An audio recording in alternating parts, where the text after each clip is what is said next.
When the show came down, I went to Oprah to thank her and say goodbye. She said, "I'm flying to the West Coast. Do you want to come with me?" "I already have my flight," I responded. "Your staff took care of everything." She looked at me like I was an idiot. I was. "I mean on my plane," she said. "Do you want to fly with me on my plane? I can drop you off in Los Angeles before I go up to Santa Barbara." "Oh, yes, sure, of course I do. Sorry."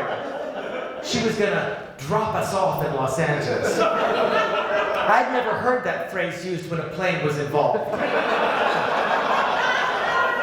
I wondered if I would be parachuted directly to my house. Todd and I boarded the private jet with Oprah, her longtime partner Stedman, her friend and hairdresser Andre Walker, and BB. We didn't have to show IDs or remove our belts. After takeoff, we alternated between conversation and contemplation. The sum of the past days fell upon me, and the soft rumble of the engine invited sleep, but I willed myself to stay awake. It wasn't every day I was on Oprah's private jet. I thought about all the circumstances that got me here. Moving from New York only a day before the day, the endless footage of the buildings falling, my endless, fruitless search for a sense of community. I gazed out the window and thought about all the people I played to and all of their disparate races and religions and economics and how this tragedy had united us all. I wondered how long it would last. Oprah had brought Tupperware containers of leftovers from the previous night's dinner party.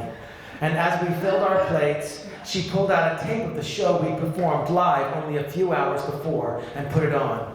"She never does this," whispered Andre. "When the show is done, the show is done." Today was different.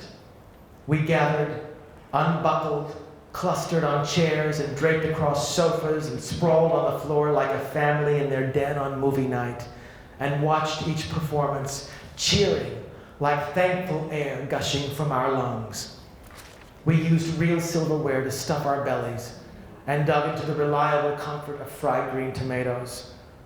They were a little soggy, like us, but they held up just fine, like us. And when the show was over, Oprah said quietly, "Let's watch it again." And we did.